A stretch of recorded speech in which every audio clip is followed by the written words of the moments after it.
네, 시간이 돼서 오늘 MLB 그룹 세미나 시작하도록 하겠습니다. 오늘은 저희 연구실의 석사과정 중이신 홍현주님께서 발표를 해주실 거고, 발표해 주실 논문은 CBPR 2024 하이라이트된 Object Recognition as Next Token Prediction입니다. 발표 진행해 주시면 되겠습니다. 네, 발표 시작하겠습니다. 네, 오늘 제가 준비한 논문은 Object Recognition as Next Token Prediction이고, 이 논문 같은 경우에는 그 제목에서 아시다시피 Object Recognition 태스크를 다음 토큰을 프리딕션을 해서 그 레이블들을 예측을 하는 그런 연구입니다. 그래서 간단히 설명을 드리면 랭귀지 디코더를 활용을 해서 이미지 임베딩으로부터 레이블을 예측하는 연구인데 최근에 랭귀지 모델들의 이런 능력들을 활용을 해서 다양한 태스크에 적용하는 연구들이 많이 진행이 되고 있어서 조금 같이 공유를 하면 좋을 것 같아서 준비를 하였습니다. 먼저 인트로덕션부터 시작하겠습니다. 일단 오브젝트 레코그니션 태스크가 혹시 어떤 것인지 잘 모르실 분들을 위해서 간단히 소개를 하려고 들고 왔는데요. 이 왼쪽에 보이시는 것처럼 고양이나 강아지가 이렇게 이미지 상에서 있으면은 일종의 클래스를 분류하는 그런 문제라고 생각을 하시면 될 것 같습니다.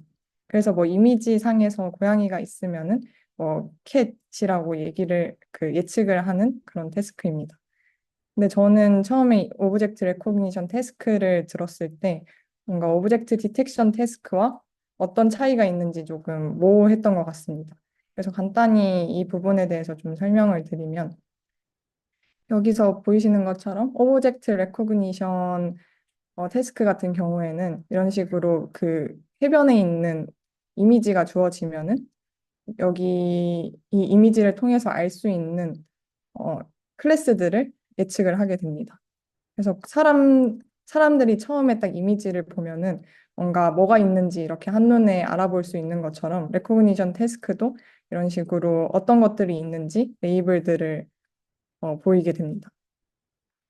그런데 그에 반해서 오브젝트 디텍션 같은 경우에는 레코그니션 태스크처럼 클래스를 분류를 하기도 하지만 만약에 휴먼이 여기 있으면은 이 휴먼이 어디에 위치해 있는지 바운딩 박스와 같은 형태로 위치까지 같이 반환을 해서 어디 있는지를 객체를 찾아서 보이게 됩니다. 여기까지가 오브젝트 레코그니션 태스크에 대한 설명이었고 간단히 오브젝트 레코그니션 태스크들의 선행 연구들을 한번 살펴보겠습니다. 먼저 제일 처음에 제일 간단히 생각할 수 있는 방법이 리니어 클래시파이어를 디코더에 적용을 해서 뭐 저희가 그 데이터셋에 고정된 오브젝트 클래스들을 학습을 해야 되면은 이 이미지가 VIT 인코더를 통해서 들어가게 되고 뭐 클래스를 나중에 그 이미지에 맞게 레이블링을 해서 예측을 하게 되겠죠. 근데 이런 방법 같은 경우에는 저희가 데이터셋에 어떤 고정된 오브젝트들만 정의를 해줘야 되기 때문에 만약에 학습된 데이터에서 보지 못한 데이터에서 인퍼런스를 내야 된다면은 잘 못할 수 있는 그런 단점이 있습니다. 그래서 클립이 등장하고 나서 프리트레인된 클립을 통해서 뭔가 조금 더 다양한 레이블들을 예측을 할 수 있도록 연구가 되어 왔습니다. 그래서 뭐 사진들이 이렇게 주어지게 되고 뭐 there is 뭐 something in the photo라고 이렇게 프롬프트를 주면은 뭐 오브젝트 그 something에 들어가는 오브젝트를 여기 대체를 해서 그 이미지와 시뮬레리티를 계산을 해서 가장 높은 거를 통해서 어떤 레이블이 적합한지 알 수 있게 됩니다. 네, 클립도 상당히 뛰어나지만 그 보캐뷸러리 사이즈에 대한 그런 한계가 있습니다. 보캐뷸러리라고 하면은 뭔가 텍스트를 처리할 때 그런 사용되는 단어들의 집합이라고 할 수 있는데 아무리 프리트레인이 됐다고 해도 그 보캐뷸러리 사이즈가 조금 한계가 있다 보니까 여기 내에서 조금 한정이 돼서 이런 부분에서 리미테이션이 있습니다. 그러면은 뭐 클립의 보캐뷸러리 사이즈를 높이면 되지 않냐라고 생각을 하실 수 있는데 저도 처음에 그렇게 생각을 했었는데 여기 기존에 있는 오브젝트 클래시피케이션을 하는 그런 연구에서 클립을 사용을 하여서 어, 실험을 하나 진행을 한 게 있는데 그 보캐뷸러리 사이즈가 커질수록 이 성능이 하락한다는 그런 실험 내용이 있었습니다. 여기 밑에 이 오브젝트 클래시피케이션 태스크에서 진행한 실험을 캡처를 해서 들고 왔는데요. 여기 월드넷보다 잉글리시 월즈라는 그런 메소드가 조금 더 보캐뷸러리 사이즈가 큰데 여기 옆에 애큐러시를 보시면은 상당히 낮은 것을 확인을 할 수 있습니다. 그래서 단순히 클립의 보캐뷸러리 사이즈를 높이는 게 좋은 방법은 아니다라는 것을 알 수 있습니다. 그래서 다음으로 시도되었던 것들이 LLM을 사용을 해서 그 LLM의 어떤 커먼 센스 널리지를 활용을 해서 뭔가 요즘 LLM들 보면은 다양한 비전 태스크를 상당히 잘하잖아요. 그래서 일종의 VQA 태스크처럼 퓨샷 형태로 이런 예시 이미지들을 주고 그리고 이거는 뭐 어떤 거다라고 이렇게 캡션을 주면은 새로운 이미지가 들어오면은 거기에 맞게 퓨샷 러닝을 했을 때처럼 이게 어떤 이미지인지 설명을 해주겠죠. 그런 식으로 진행을 하는 연구들도 있었는데 음, 여기서의 단점은 여기 이런 식으로 예시 이미지들이 필요하다는 것입니다. 그래서 여기까지가 선행 연구들이었고, 그래서 여기서 뭔가 좀 초점으로 모티베이션으로 삼았던 것이 LLM의 그런 능력은 활용을 하고 싶은데, 아까 기존에 보였던 것처럼 퓨샷 러닝에 필요한 그런 예시들을 좀 스킵을 하고 그런 단계를 좀 스킵을 하고 LLM을 최대한 활용을 해보자라는 것에서 모티베이션을 얻었고, 어, LLM의 토큰 임베딩들이 이 전체 텍스트 스페이스를 나타낸다라는 그 사실을 통해서 이 연구를 진행을 하였습니다. 그래서 간단히 이 어떤 연구인지 한 줄로 요약을 해보면은 랭귀지 디코더를 이미지 임베딩으로부터 이미지 임베딩에서 그 인식할 수 있는 그런 오브젝트 레이블들을 토큰 단위로 이렇게 오토 리그레시브하게 예측을 하게 됩니다. 여기 앞에 여기 아래에 보이시는 것처럼 뭐 이미지가 들어가서 이미지를 토큰 스페이스로 프로젝션을 해서 디코더를 통해서 뭔가 프로버빌리티 이렇게 높은 순서대로 토큰들을 하나씩 예측을 하고 각각의 레이블에 대해서 또 오토 리그레시브하게 레이블들을 결과적으로 예측을 할 수 있게 되겠죠. 그래서 음, 컨트리뷰션을 좀 정리를 네 가지로 한번 해봤습니다. 먼저 첫 번째로 오브젝트 레코그니션 태스크에 좀 특화된 그런 연구라고 볼 수 있고요. 그리고 두 번째가 제가 가장 중요하다고 생각하는 그런 요소인데, 어, 랭귀지 디코더에서 어텐션 마스크 부분을 여기서 커스터마이징을 해서 원하는 형태로 만들어서 원하는 아웃풋을 얻었다고 합니다. 여기에서 중점으로 봤던 것은 이미지가 있으면은 그 각각의 레이블들을 최대한 어, 다른 레이블들은 그 서로 독립적으로 하되 그 이미지 토큰들을 앞에 프리픽스로 뭔가 컨디셔닝을 해서 컨디션으로 주는 그런 어텐션 마스크를 소개를 했습니다. 이 부분에 대해서는 조금 뒤에서 설명을 드리겠습니다. 그리고 그 얻은 어텐션 마스크를 통해서 새로운 샘플링 메소드를 소개를 하는데 이 샘플링 메소드 같은 경우에는 각 토큰들을 패러럴하게 이렇게 생성을 할 수 있는 그런 좀 효율적인 샘플링 메소드라고 합니다. 그리고 마지막으로 언급하는 거는 모델의 이런 효율성을 높이기 위해서 이 랭귀지 디코더에서 중간에 있는 트랜스포머 블록들을 제거를 하고 앞단과 그리고 마지막 레이어만 학습을 해서 진행을 했다고 합니다. 일단은 메소드 넘어가기 전에 백그라운드에 대해서 좀 간단하게 설명을 드리겠습니다. 먼저 랭귀지 모델 디코더라고 하면은 뭐 트랜스포머 디코더를 생각을 할 수가 있는데 트랜스포머 구조를 다 설명을 하지는 않을 것이고 여기서는 디코더 부분만 활용을 하기 때문에 디코더에서 특히 그 셀프 어텐션 마스크 부분을 좀 설명을 드리겠습니다. 먼저 디코더 같은 경우에는 간단히 그 입력으로 인코더의 마지막 출력 값이 들어가게 되고, 그리고 여기 커주얼 셀프 어텐션 부분과 그리고 인코더 디코더 어텐션 그리고를 지나서 마지막으로 소프트맥스로 이 확률 분포를 통해서 가장 높은 확률을 가진 그 단어를 예측하게 됩니다. 음, 그래서 여기 커주얼 셀프 어텐션이라는 부분이 어떤 것이냐 하면은 여기 트랜스포머 같은 경우에는 이 모든 단어를 여기 어텐션 매트릭스처럼 병렬적으로 이렇게 보면서 처리를 하기 때문에 어, 시퀀스를 생성을 하기 위해서는 태스크 그 연속성에 대해서 설명을 해야, 아니, 죄송합니다. 시퀀스를 생성하기 위해서는 연속성에 대한 그런 정보를 트랜스포머가 학습을 해야 됩니다. 그 정보를 학습하기 위해서 여기 마스크를 그 각 토큰에 대해서 어, 이 뒷부분에 있는 토큰을 마스크를 하고 그 각각의 토큰을 예측을 할 때 앞에서 앞서서 생성을 했던 토큰들만 보고 뒤에 있는 미래 토큰들은 전혀 보지 않겠다는 그런 마스크 기법을 사용을 합니다. 그래서 이런 마스크 기법을 통해서 연속성을 학습을 하게 돼서 시퀀스를 생성을 할 수 있게 되는 것입니다. 퍼즐 마스크에 대해서 조금 수식적으로 설명을 드리면은 그 커리와 키가 있고 그리고 이거를 통해서 셀프 어텐션 스코어 매트릭스를 얻게 됩니다.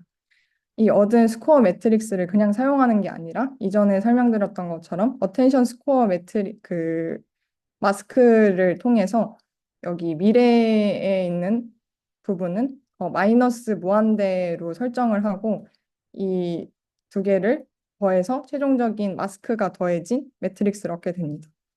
그래서 이거를 마지막에 그 어텐션 디스트리뷰션을 얻기 위해서 소프트맥스를 취하게 되면은 이 위쪽에 있는 마스킹된 부분이 0으로 소프트맥스에 의해서 가게 되겠죠. 그래서 이런 식으로 어텐션 스코어 매트릭스를 얻을 수 있게 됩니다. 네, 이 어텐션 마스크를 사용하는 연구들이 많은데 여기 앞에서는 그 일반적인 트랜스포머 같은 경우에는 앞에서 설명드렸던 것처럼 뒤에 있는 미래를 보지 않고 커주얼 마스크 형태로 이렇게 사용을 하는데 음, 만약에 여기서 그 내가 원하는 태스크에 맞게 컨디셔닝을 주어서 앞에 뭐 프리픽스 형태로 해서 이 부분을 무조건 보면서 생성을 할 수 있도록 어텐션 마스크를 변경을 할 수도 있습니다. 그래서 이 프리픽스 같은 경우에는 프롬프트가 될 수도 있고 뭐 퀘션이 돼서 여기 뒷부분은 답변이 될 수도 있고 아니면 요즘에는 VLM 태스크에서 여기 부분을 이미지 임베딩으로 프리픽스를 주게 됩니다. 프리픽스 어텐션 마스크를 사용하는 그 연구의 예를 좀 들고 와봤는데 이 VLM 태스크에서 특히 VQA 태스크를 진행을 하는 그런 연구였습니다. 그래서 여기 이미지를 주고 임베딩을 넣게 되면은 여기 이쪽 옆에 보이시는 디코더 단에서 어텐션 마스크를 보면은 프리픽스로 이미지와 그리고 퀘션이 주어지게 되고 각각 여기 뒷부분은 답변들에 해당이 돼서 학습이 진행되게 됩니다. 앞에서 설명드렸던 것처럼 프리픽스 어텐션 마스크 말고도 원하는 태스크에 맞게 다양하게 어텐션 마스크를 변형을 하면서 적용할 수 있는데 첫 번째처럼 어, 이 다른 부분은 패딩을 해서 그 중요한 부분만 보도록 하는 그런 마스크도 있고 두 번째, 세 번째 같은 경우에는 기존 웍들에서 전체 데이터가 있으면 각각을 그룹핑을 해서 조금 효율적으로 계산을 할 수 있도록 그 학습이 진행되도록 이렇게 그룹핑을 해서 나누는 그런 어텐션 마스크도 있습니다.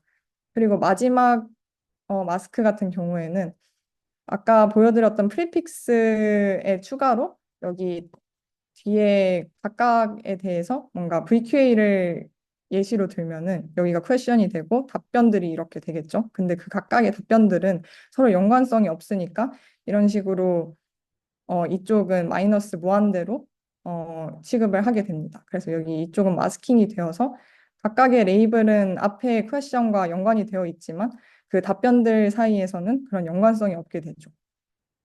그래서 이런 식으로 어텐션 마스크를 변형을 해서 하는 연구들이 많이 진행이 되고 있습니다.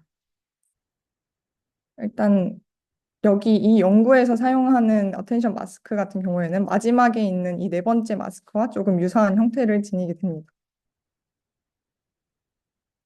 그리고 여기까지가 커설 마스크에 대한 그런 내용이었고, 그리고 여기서 샘플링 메소드를 두 가지를 소개를 하면서 이전에는 이런 문제가 있었다는 거를 얘기를 하고 있는데, 각각 그리디 서치랑 빔 서치인데, 그리디 서치 같은 경우에는 여기 매 라운드마다 가장 높은 프로버빌리티를 가진 토큰을 선택을 하게 됩니다. 그래서 뭐 여기서 보시는 것처럼 여기 매 갈래마다 가장 높은 프로버빌리티를 선택을 해서 이런 이 패스를 선택을 하게 되겠죠.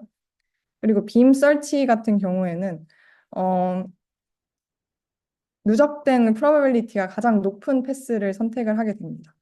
그래서 결국 아까 왼쪽에서 그리디 서치에서는 이 패스를 선택을 했지만 결과적으로 누적된 게 여기가 가장 높기 때문에 이 패스가 선택이 되었습니다. 하지만 이 그리디 서치랑 빔 서치 같은 경우에는 레피테이션 이슈라고 해서 뭐 하나의 토큰을 선택을 했을 때 뒤에 토큰들이 계속 똑같은 토큰이 반복이 되는 그런 문제가 있었습니다. 여기 계속 어, 높은 프로버빌리티를 선택을 하다 보니까 뭐 워먼 다음에 또 워먼이 나올 수도 있는 거고 그럼 또 계속해서 워먼이 나오게 되겠죠. 그런 식으로 그런 이슈가 있었다고 합니다. 그래서 여기서는 이 이슈를 뒤에서 설명드릴 방법으로 해결을 하였습니다. 네, 컨트리뷰션으로 다시 넘어와서 이제 메소드 부분을 설명을 드리겠습니다. 각각의 컨트리뷰션은 아까 설명드렸던 것처럼 이렇게 네 가지가 있고 각각 순차적으로 설명을 드리겠습니다.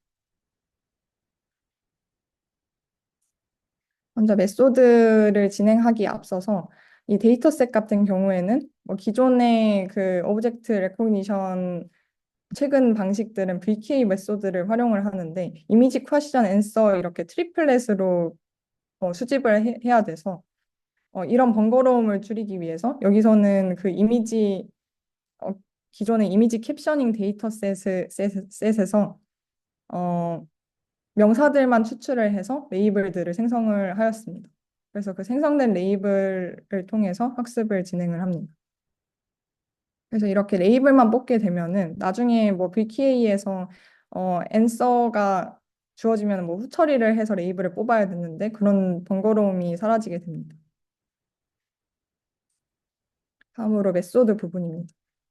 먼저 오브젝트 레코그니션 태스크에 대해서 조금 제너럴 부분부터 좀 설명을 드리겠습니다.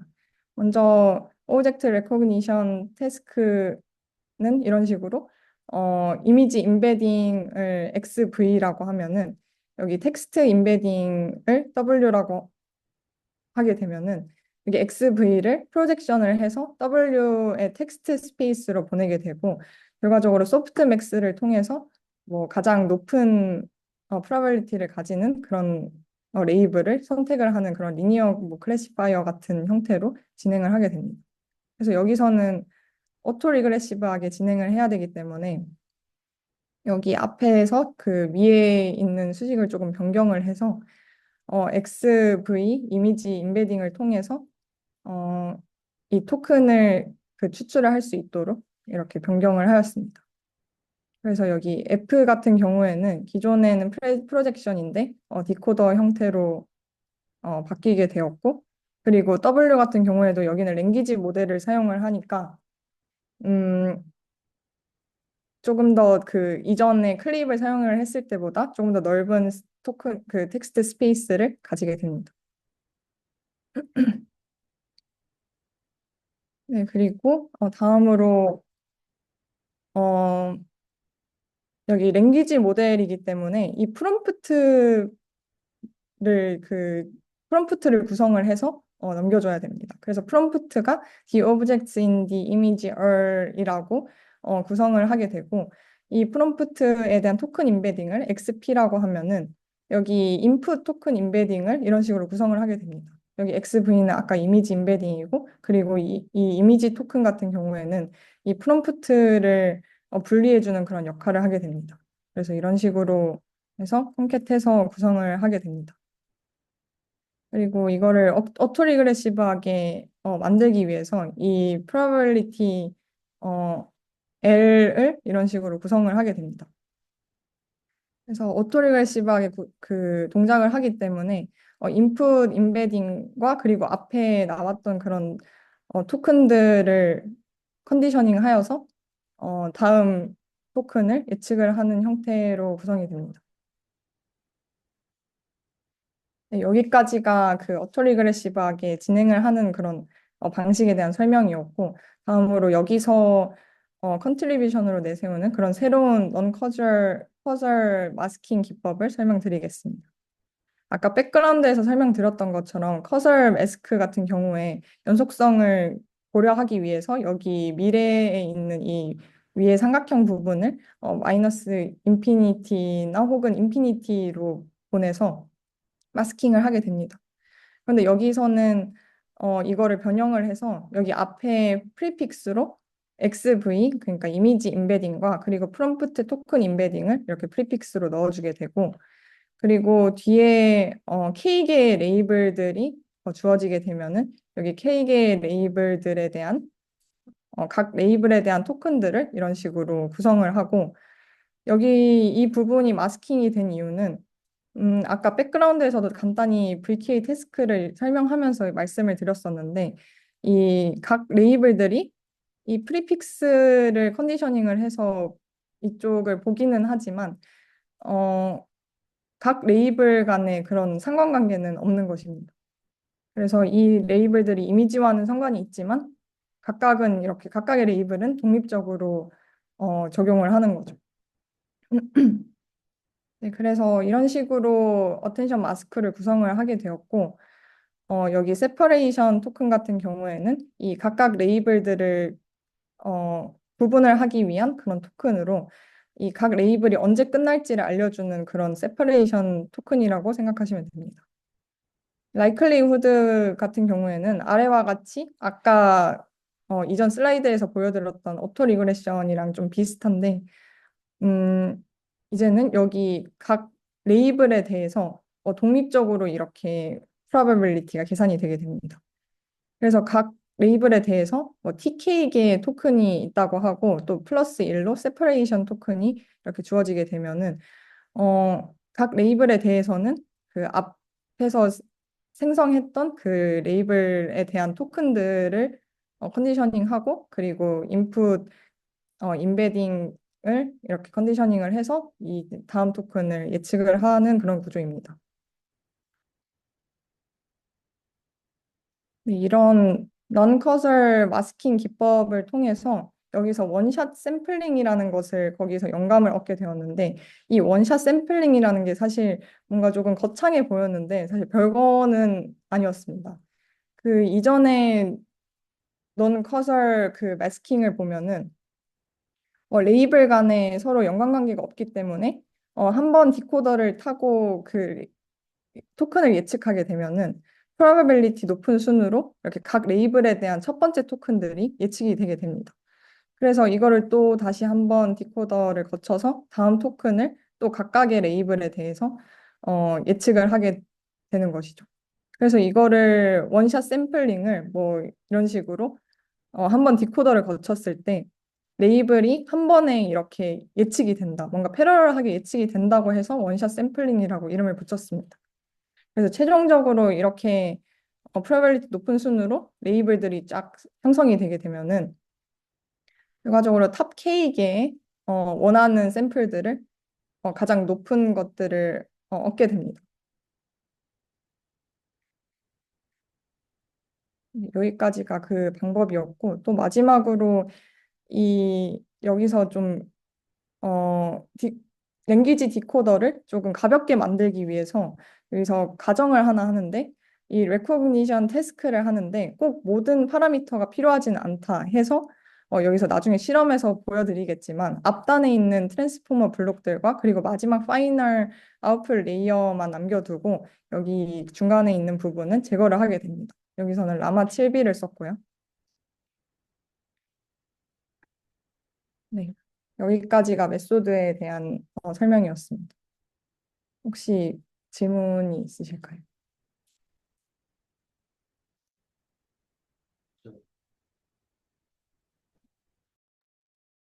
그 XV가 뭔지 한 번만 다시 설명해 주실 수 있나요?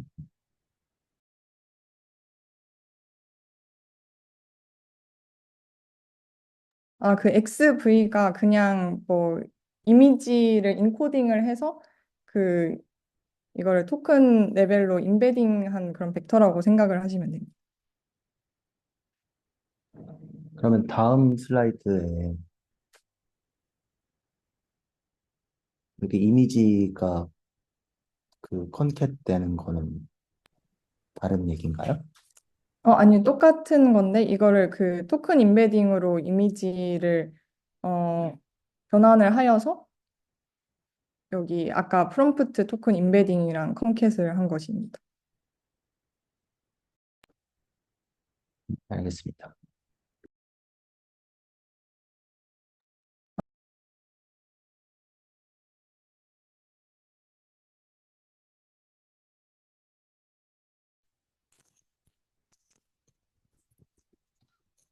십칠 쪽에 그 리니어 프로젝션 F가 이거가 이제 훈련이 되는 텀인 건가요? 원래 프리트레인 된 거 갖고. 프리트레인 된 것을 사용하는 것으로 알고 있습니다. 네, 알겠습니다. 그 원샷 샘플링 하는 이유 다시 한 번만 설명해 주세요.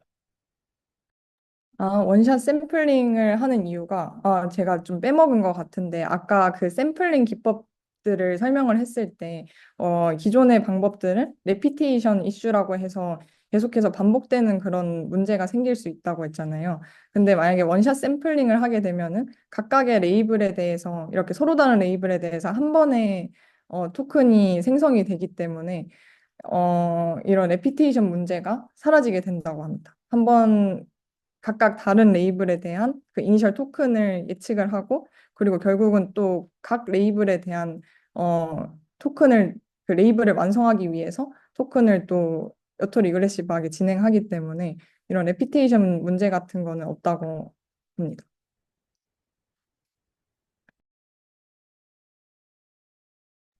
네, 그, 네, 지금 방금 설명해 주신 거에 관련해서 또 질문이 있는데, 그러면은 지금 탑 K개를 고르고, 그 탑 K에 대해서 다 각각 넥스트 토큰을 예측을 하는 거잖아요. 네, 맞습니다. 그러면 최종 아웃풋은 그 중에 뭘 쓰는 건가요?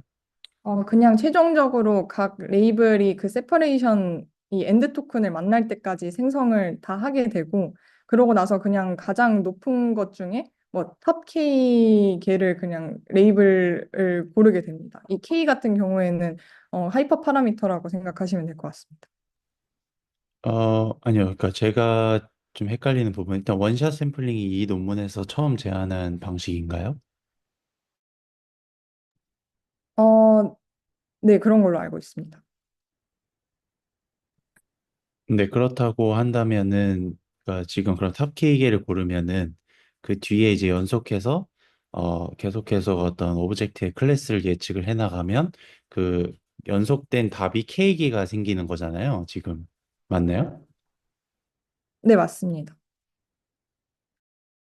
그러면은 N개의 길이로 예측을 했다고 하면 N개의 길이의 답이 K개가 생긴 거잖아요. 맞습니다. 그럼 그 K개 중에 이제 뭘 쓰는 건가요? 그러니까 뭘 쓸지를 어떻게 판단을 하는 거죠? 그게 하이퍼 파라미터입니다. 뭐 어떤 레이블을 선택할지도 하이퍼 파라미터가 됩니다. 그러면 좀 제가 이해가 안 되는 게 그러면 지금 N개를 연속해서 또 예측을 하잖아요. 그럼 N개도 각각의 클래스고, 어, K개도 각각의 서로 다른 클래스를 예측을 했을 거고, 그러면은 결국에는 그 N 곱하기 K개의 클래스 답이 생기는 건가요? 말씀하시는 N이 각 레이블에 대한 그런 토큰 길이를 말씀하시는 건가요? 지금 토큰 하나가 그냥 클래스 하나라고 생각을 했을 때요. 아, 그렇게 생각하실 수 있을 것 같은데, 여기 토큰 하나를 뭔가 클래스로 여기서는 보고 있지는 않고, 각 레이블을 뭔가 하나의 클래스로 보고 있는 것 같습니다. 아, 근데 그건 맞는데 네. 어쨌든 토큰이 하나는 아니더라도 뭐 예를 들어서 뭐 M개의 레이블을 예측을 했다면 그러니까 하나의 K 중에 하나가 M개의 레이블을 예측을 했다면 결국에 M 곱하기 K개의 레이블이 생기는 거잖아요. 그러니까 네. 그럼 그걸 다 쓴다고 이해를 하면 되는 건가요? 네, 맞습니다. 다 쓰고 거기서 그 원하는 만큼 잘라서 쓴다고 생각하시면 됩니다. 근데 왜 그렇게 하는 거죠? 그러니까 그렇게 하면 어떤 이점이 있는 거죠? 그러니까 아까 말했던 기존의 샘플링 방식의 문제, 그 기존의 샘플링 방식을 오브젝트 레코니션에 적용하면 이제 그런 문제가 있고, 리피테이션 문제가 있고, 그냥 그거를 단순히 해결하는 방법 중에 하나인 건가요? 그렇게 보실 수도 있고, 이렇게 하면은, 이 장점 중에 하나가 어쨌든 랭귀지 디코더를 파인 튜닝하는 방식을 사용을 해서 좀 프로버빌리티 높은 순서대로 이 그 랭귀지 디코더에 따라서 좀 다양한 레이블들을 이렇게 예측을 하게 되는데 뒤에서 익스페리먼트에서도 좀 설명을 드리겠지만 기존에는 좀 한정된 레이블을 몇 개만 뱉었다면은 여기서는 좀 연관되어 있지만 좀 다양한 레이블들을 이렇게 그 많이 생성을 할 수 있다라는 게 좀 장점이 될 수 있을 것 같습니다.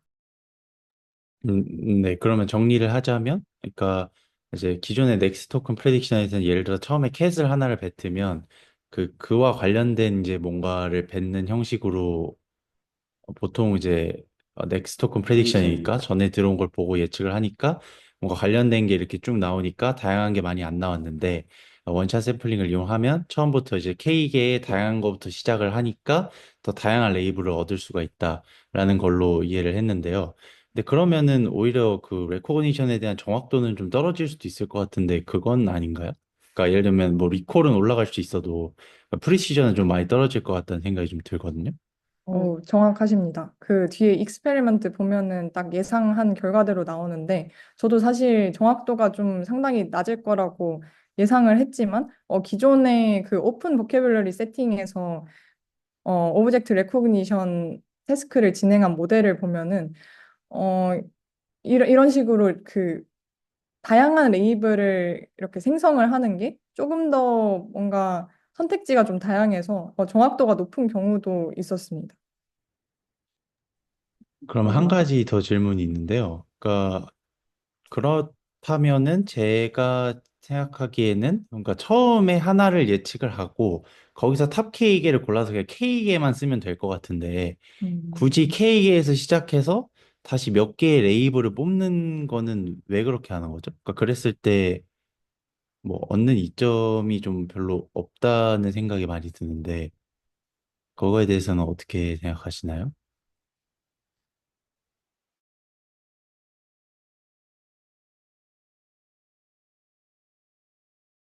그러니까 예를 들어서 그러니까 여기서 얻고자 하는 게 어떤 토큰 하나가 예측되고 그 다음에 연속으로 나오면은 지금 어 비슷한 카테고리의 오브젝트가 계속 이제 나올 거잖아요. 오브젝트 클래스가. 그러니까 그렇게 안 할 거면은 굳이 왜 넥스트 토큰 프리딕션을 쭉 하는지가 이해가 잘 안 되고 바로 그냥 한 번 토큰 예측한 다음에 거기서 탑 K 고르면 뭐 될 것 같은데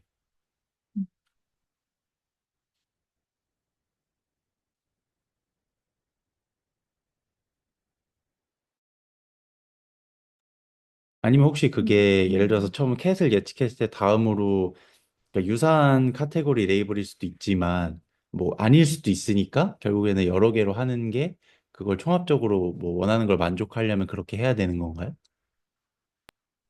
어, 지금 당장 뭐가 정답인지는 잘 모르겠는데 여기서도 딱히 설명을 주지는 않아서 근데 일단은 후자처럼 뭔가 다양한 거를 생성하기 위함이 아닐까라고 생각이 듭니다. 네, 감사합니다.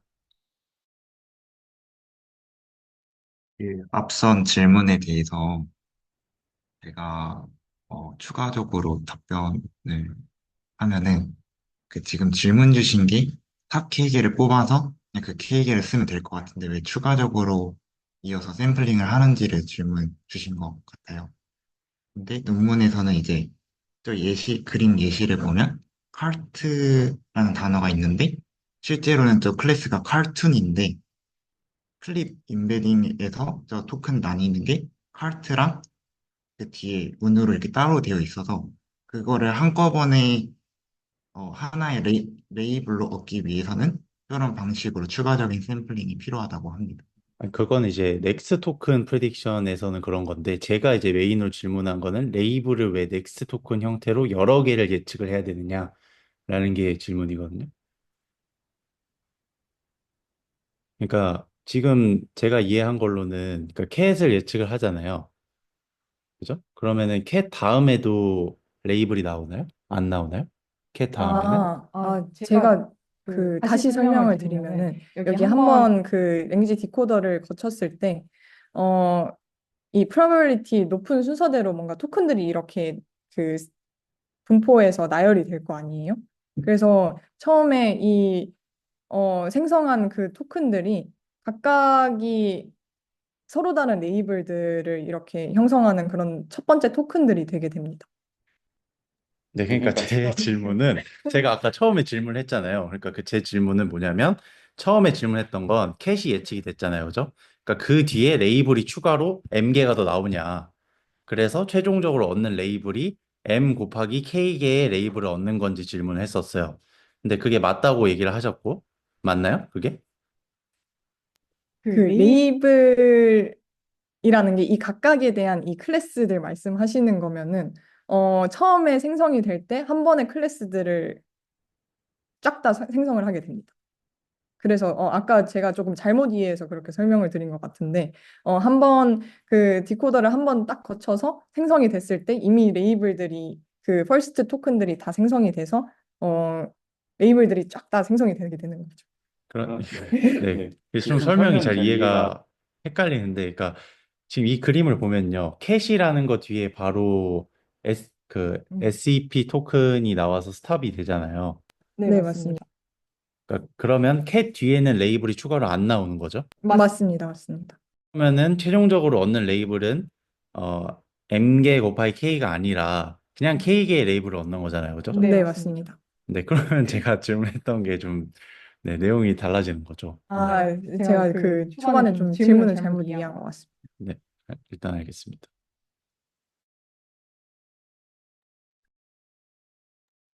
저 19페이지에 질문이 하나 있는데 앞서서 XV인 이미지 토큰이랑 XP인 프롬프트 토큰은 프리픽스 마스크로 사용된다고 말씀해 주셨는데 XP는 왜 XV처럼 완벽하게 저렇게 다 채워지는 게 아니라 일반적인 어, 미래를 보지 못하게 하는 형태의 저 오른쪽 위가 비어있는 형태로 마스크가 생성이 되어 있는지 궁금합니다. 저도 사실 그 부분을 보면서 왜 그럴까 좀 고민을 했는데, 어, 제가 생각하기에는 어, 제가 기존에 이 프리픽스 어텐션 마스크들을 사용하는 논문들을 봤을 때 이 앞쪽에 있는 이미지를 프리픽스로 넣는 부분에서는 이렇게 전체가 다 이렇게 언마스크가 되어 있고 여기 뒤에 뭔가 퀘션이나 프롬프트 같이 이렇게 텍스트가 어, 프리픽스로 주어지게 되면은 원래 기존에 있던 것처럼 뒤에 미래들을 이렇게 안 보는 마스킹된 기존 방법대로 이렇게 사용을 하게 됩니다. 근데 제가 뭔가 그 부분들이 잘 안 나와서 좀 정확한 답변을 드리기는 어렵겠지만 뭔가 제가 생각을 했을 때는 이 태스크에서 레이블 각각에 대해서 어쨌든 이 레이블을 생성을 하는 게 여기의 목적이기 때문에 이게 뭐 다 채워지든 여기 이쪽 윗부분이 언마스크가 되든 뭔가 그렇게 크게 달라질 것 같지 않다고 생각을 합니다. 그래서 그냥 기존의 텍스트는 이런 식으로 계단식으로 했으니까 선행 연구들을 따라간 게 아닐까라고 생각을 하고 있습니다.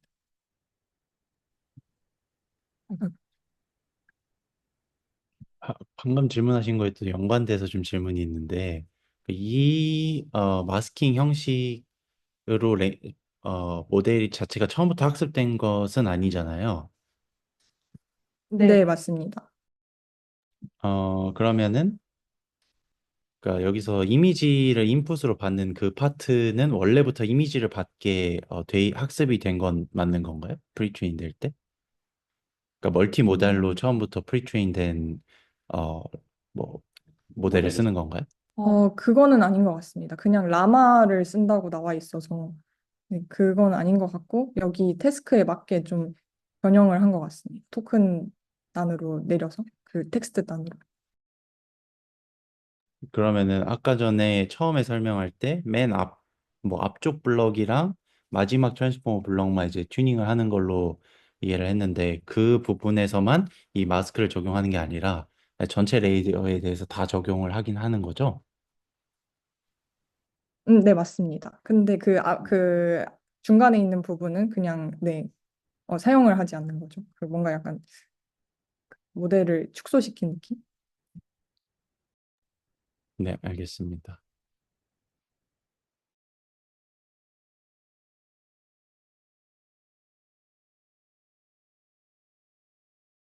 저 질문 하나 있는데, 네, 지금 방법론 메서드 쪽에서 네 개 파트, 네 개 서브섹션으로 지금 설명을 해주신 것 같아요. 근데 지금 제가 앞부분에서 조금 놓쳤는지 모르겠는데, 앞에 이제 이 논문의 모티베이션이랑 메인 포커스랑 이 네 가지 서브섹션의 메서드들이 어떤 연관성이 있는 건지 그것들을 왜 하는 건지 한 번만 다시 좀 정리해서 오버뷰를 한번 해주실 수 있나요? 네, 일단은 여기서 모티베이션으로 세웠던 게 일단은 LLM 디코더를 사용을 해서 조금 더 넓은 그 텍스트 토큰 스페이스를 가진 그 이미지 디코더의 능력을 사용을 하는 거죠. 그래서 그 디코더를 파인 튜닝을 하는 방법 중에 하나로 이런 어텐션 마스크를 뭐 사용을 하게 되고 그리고 어 뭐 더 나아가서 기존에 있는 샘플링 메소드들은 이 아까 계속 반복하는 그런 이슈가 있었는데 그 부분을 아까 설명드렸던 원샷 샘플링으로 한 번에 이렇게 레이블들을 예측을 하기 때문에 반복되는 현상이 사라진다라는 걸로 이렇게 요약을 할 수 있을 것 같습니다.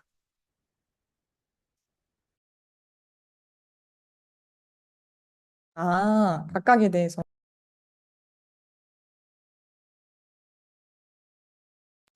일단 그러면 잠시만요.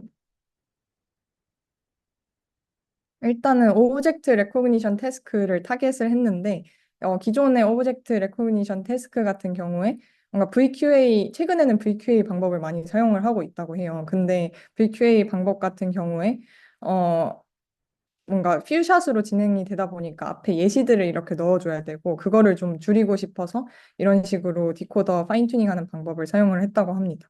그리고 두 번째 같은 경우에는 아까 말씀드렸던 랭귀지 디코더를 사용을 해서 그 파인튜닝하는 방법 중에 하나로 어텐션 마스크를 뭐 어떤 식으로 어텐션을 볼 건지 그거를 추가를 했고 그리고 세 번째는 아까 말씀드렸던 레피테이션 티션 이슈를 기존의 문제를 해결을 했다고 합니다. 그리고 네 번째는 사실 저는 그렇게 크게 큰 컨트리뷰션이라고 생각을 하지는 않는데 뭐 자기들이 실험을 해보니까 사실은 모든 파라미터가 이게 쓸모가 있는 건 아니다라는 거를 밝히면서 앞쪽만 파인튜닝해서 쓰겠다라고 얘기를 하는 것입니다. 근데 그럼 여기서 메인 컨트리뷰션이 두 번째 포인트로 이해하면 될까요? 그러니까 왜냐면 아까 원샷 샘플링은 이 논문에서 처음 제안한 게 아니에요. 그래서 거기에는 너블티가 있다고 보이진 않고 뭔가 넌 커설 어텐션 매스킹 쪽에 있어야 할 것 같은데 그쪽에서도 어떤 노멀한 컨트리뷰션이 있는 건지 명확하게 잘 보이진 않아서 혹시 발표자분 생각은 어떠신지 궁금합니다. 일단 제가 생각하기에 저도 각각에 대해서는 그렇게 뭔가 새로운 방식이라고 생각을 하지는 않는데 일단 오브젝트 레코그니션 태스크 자체에서 봤을 때 이 두 가지를 여기에 적용을 했다는 것 자체가 좀 컨트리뷰션이 있지 않을까 싶습니다.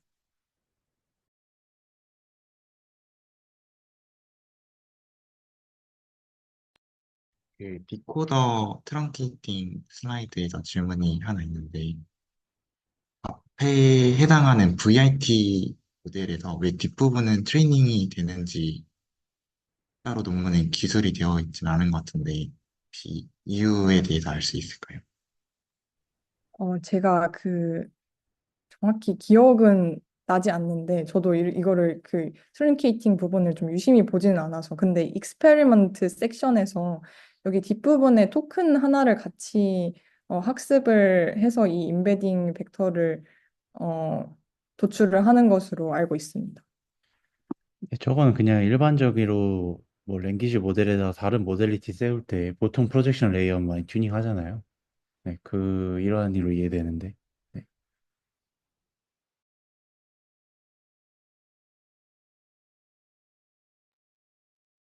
네, 이제 질문 없으시면 익스페리먼트 부분 빠르게 소개하고 넘어가겠습니다. 그 데이터 같은 경우에는 이미지 캡셔닝 데이터셋을 사용을 했고 모두 리얼 이미지에 대해서 어, 내 이미지에 대한 그런 캡셔닝 데이터셋입니다. 이밸루에이션 매트릭 같은 경우에는 뭔가 기존의 오브젝트 레코그니션 태스크들을 보면은 BLEU와 같이 뭔가 생성된 문장에서 어, 실제 그 생성된 문장의 단어가 실제 정답 문장에 뭔가 얼마나 포함이 되는지 그냥 이그젝트 매치로 했다면은 여기서는 시멘틱하게 정보를 활용을 해야 그 평가가 제대로 된다고 해서 새로운 매트릭을 소개를 했습니다. 그래서 뭐 예를 들어서 카랑 오토모빌이 같은 뜻을 가지고 있지만 이그젝트 매치를 하면은 완전 다른 단어잖아요. 그래서 그런 부분을 좀 해결을 하기 위해서 어, 센텐스 벌트를 활용을 해서 시멘틱 임베딩을 정답 레이블과 그 생성된 레이블 각각에 대해서 임베딩을 얻고 그리고 시뮬레리티 매트릭스를 다음과 같이 이렇게 구하게 됩니다. 그래서 이 각각에 대해서 리콜과 프리시전과 F1 스코어를 이 시뮬레리티 매트릭스에 대해서 이렇게 구할 수 있습니다. 그리고 메인 리절트는 다음과 같고 최근에 베이스라인이 대부분 VLM 기반이기 때문에 여기 같이 비교를 하게 되었고 여기 결과에서 보시면은 리콜 부분이 그 시멘틱한 정보를 같이 보기 때문에 상당히 이 메소드에서 상당히 높은 결과가 나온 것을 볼 수 있는데 앞서 그 질문해 주셨던 분의 추측과 동일하게 프리시전 같은 경우에 상당히 좀 그렇게 높게는 나오지 않은 것을 확인을 할 수 있습니다. 이 이유에 대해서는 아까 그 수식을 보면은 이 n분의 1로 나눌 때 여기서 탑 10 프리딕션을 사용을 했는데 사실 이 이전 선행 연구들을 보면은 탑 10이라고 하지만 뭐 5개만 예측을 하는 모델들도 있고 전부 탑 10을 예측을 하지를 못합니다. 그래서 그 부분에 대해서 결국은 조금 예측을 하기 때문에 이 평균 값이 올라가게 돼서 프리시전이 여기서 제한하는 방법이 낮을 수밖에 없다고 합니다. 그래서 결과적으로 리콜만 봤을 때는 상당히 높다라고 요약을 할 수 있을 것 같습니다. 그리고 다음으로는 프리시전 리콜 커브를 탑 K 프리딕션에 대해서 이런 식으로 그 그래프를 보여줬는데 여기서 보이고 싶은 것은 K 값이 점점 커질수록 다른 모델들 같은 경우에는 리콜 값이 작아지게 되는데 이 메소드 같은 경우에는 K가 커져도 리콜이 높게 유지가 된다는 점에서 많은 걸 예측을 해도 정답 레이블과 의미적인 부분에서는 유사하다는 것을 알 수 있습니다. 그리고 다음으로 어블레이션 스터디로는 트렁케이팅 하는 부분인데요. 여기서 first 처음 세 개 부분을 파인 튜닝 하는 것과 그리고 마지막 세 개를 파인 튜닝 하는 부분이 있는데 이 첫 번째에서 세 개만 파인 튜닝 했을 때 좋은 결과를 얻었다. 그래서 그 앞부분이 음, 많은 정보를 담고 있기 때문에 앞부분만 남기면 되겠다라는 그런 실험을 보여주고 있습니다.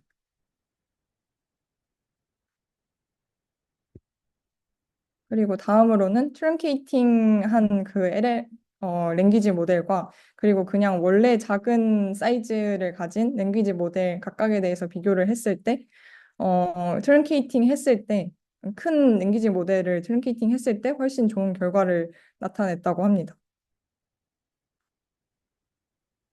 그리고 다음으로 어블레이션 스터디로 두 가지 샘플링 메소드에 대해서 여기 기존에 있는 그 샘플링 메소드랑 여기서 제안하는 샘플링 메소드 각각에 대해서 그 원래 커서 어텐션 매트릭스에 프리픽스를 더하고 뭐 각각의 레이블들에 대한 독립성을 더하고 이런 식으로 어블레이션 스터디를 했는데 사실 제가 보기에는 그렇게 큰 차이가 나지 않는 것 같아서 이게 진짜로 프리픽스랑 이 레이블들에 대한 그 독립성을 유지를 했을 때 진짜로 좋은 결과가 있는 게 맞는지 조금 보면서 의문이 들었던 것 같습니다.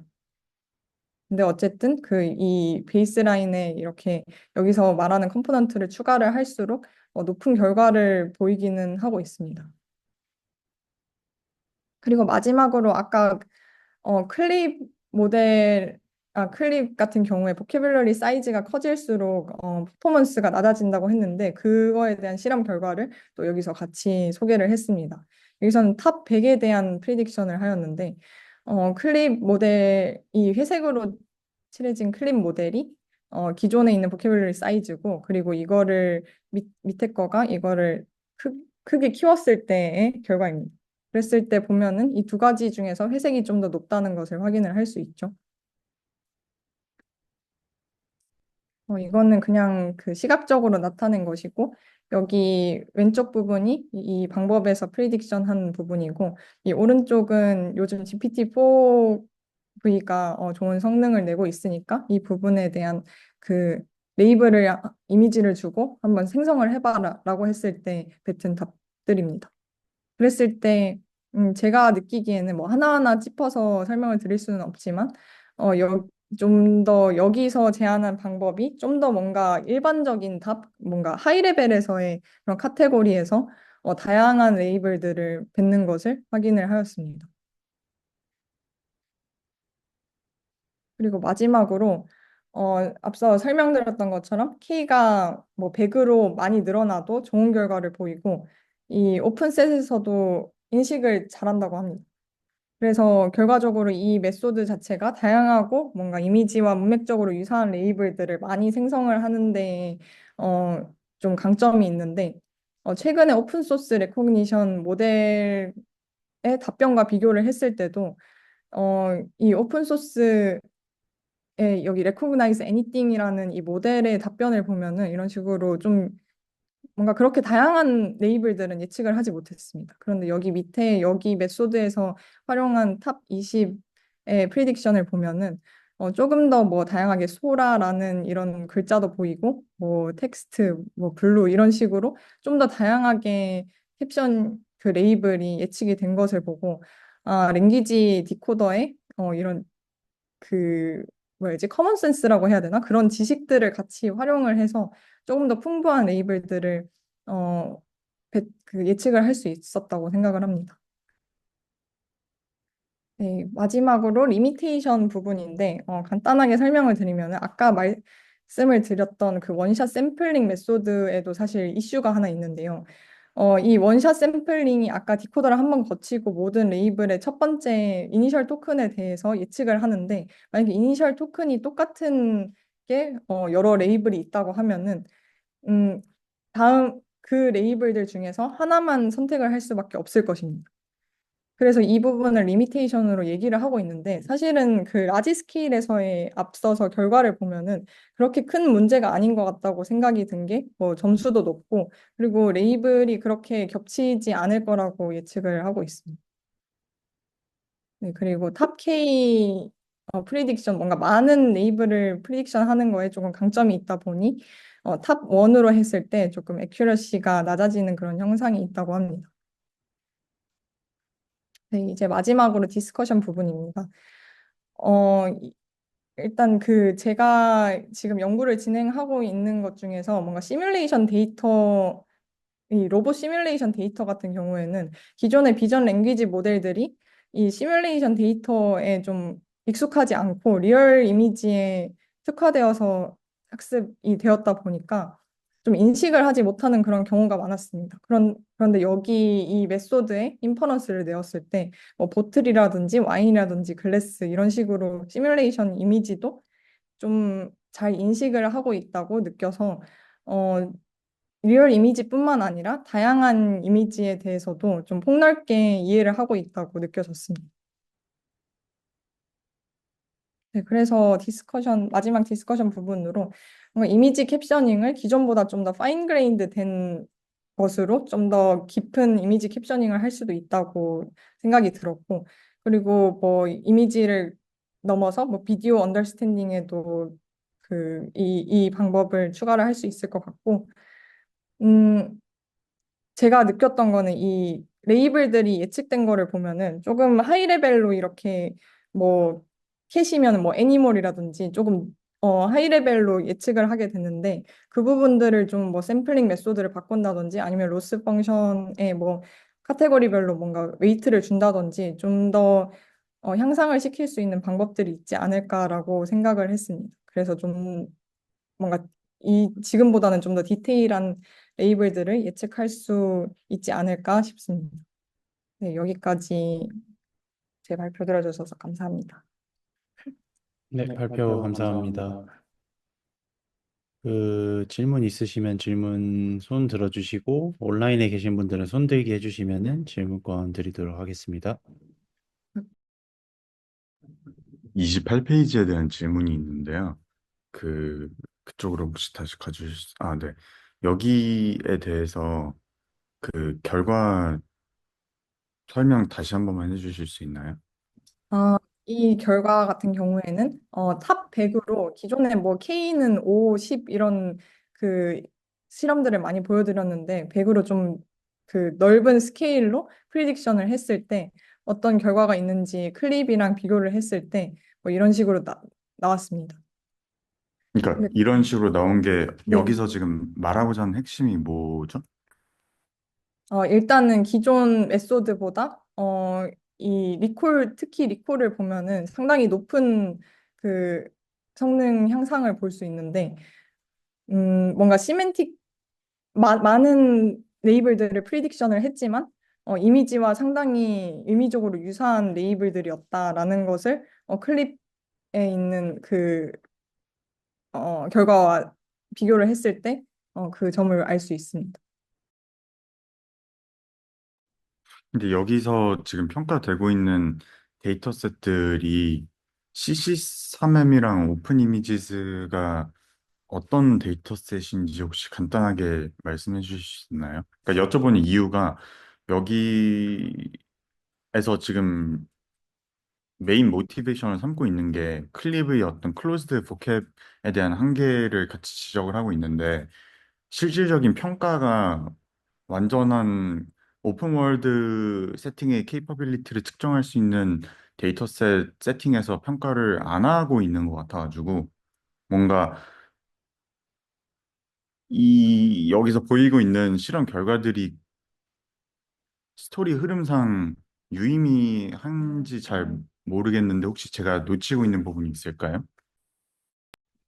제가 각각에 대해서 뭐 유심히 살펴보지는 않았는데 일단 리얼 이미지에서의 캡션이 된 그런 데이터셋으로 알고 있고 어, 사실 그 유의미하지 않다는 게 혹시 어떤 의미인지 한 번만 그러니까 클립에서 클로즈드 보캡 세팅에서 한계가 있기 때문에 그거를 극복하고자 하는 게 모티베이션 중에 하나잖아요. 네, 그러면은 네. 평가도 클립이 클로즈드 보캡 세팅에서 소화해내지 못하는 다양한 오브젝트들이 많은 데이터에서 해야지 그거를 보여줄 수 있는 거 아닌가요? 근데 만약에 음. 이 데이터셋들이 테스트 데이터에 대해서 진행을 한 거라면은 혹시 상관이 없지 않을까요? 그 좀 오픈된 세팅이라고 할 수 있지 않을까요?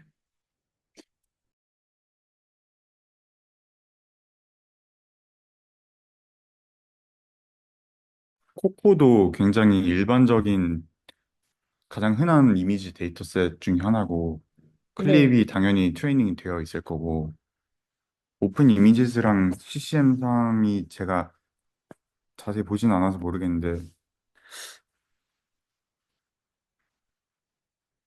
그렇게 얼마나 다양한 오브젝트 클래스를 포함하고 있는 데이터셋인지 어, 혹시 뭐 알고 계신 바가 있으신지 여쭤봤습니다. 데이터셋 부분은 자세히 보지 않아서 잘 모르겠긴 한데, 제가 여기서 느끼고 있는 바로는, 이 탑 K의 그 100개를 이 각각의 방식을 통해서 레이블들을 예측을 했는데, 어, 이 위에 있는 클립 방식 같은 경우에는 리콜 점수가 상당히 낮은데, 여기 방식은 상당히 좀 많이 높은 경향을 보이잖아요. 그래서 그 많은 레이블들을 예측을 했지만 상당히 많은 부분이 뭐 의미적으로 유사했다. 그래서 뭐 그 예측한 레이블들이 의미 있어서 이 그 탑 100에서도 뭐 많은 레이블을 생성할 때도 잘 한다라고 그냥 이해하시면 될 것 같아요. 오픈 세팅보다는. 여기서 이 실험 말고도 지금 다른 실험들에서 보여주고자 하는 게, 뭐 프리시션은 큰 차이는 없는데, 리콜이 압도적으로 더 좋게 퍼포먼스가 나온다가 지금 실험 결과들의 핵심인 건가요? 일단 저는 그렇게 보고 있습니다. 네, 알겠습니다. 네, 그 방금 질문하신 거에 좀 연관해서 질문이 있는데요. 저도 뭔가 이 논문을 보고서, 그러니까 어쨌든 뭔가 평가하는 데이터셋에 그러니까 하나의 이미지 안에 여러 개의 어떤 오브젝트 클래스나 뭐 처음 보거나 이런 게 많을수록 이 방법론이 얼마나 좋은지를 더 잘 보여줄 수 있을 것 같아서 이 평가 데이터셋만 봤을 때는 저도 좀 의문이 들었거든요. 그러니까 예를 들면 훨씬 더 다양한 오브젝트가 한 장에 있다고 했을 때 그걸 더 잘 맞춘다면 진짜 프리시전도 향상될 수도 있는 것처럼 보여지거든요. 그래서 혹시 제 생각에는 많이 예측하긴 하나 그것들의 어떤 진짜 그게 이미지에 얼라인 돼 있는지를 보여주기엔 조금 약한 것 같기도 하다라는 생각이 들거든요. 그러니까 냅다 그냥 음. 다 뱉는다 이렇게 해석할 수도 있을 것 같기도 한데 그건 아닌가요? 어, 그렇게 해석할 수도 있을 것 같습니다. 지금 생각해 보니까. 음.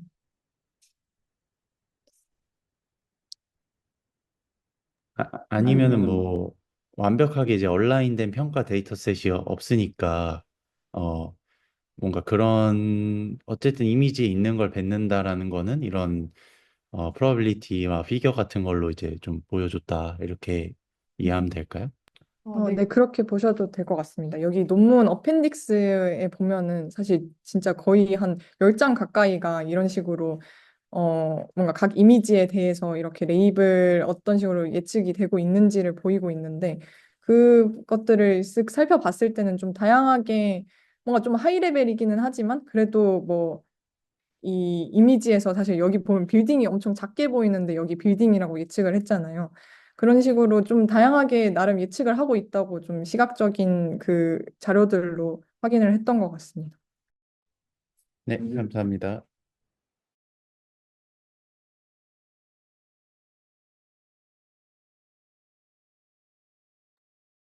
아까 지연님께서 질문 주신 거에 찾아보니까 코코는 클래스 개수가 80개 정도인데 오픈 이미지스 같은 경우는 2만 개 정도 클래스가 있어서 좀 더 코코보다 큰 규모의 다양한 클래스의 오브젝트가 포함된 데이터셋인 것 같습니다.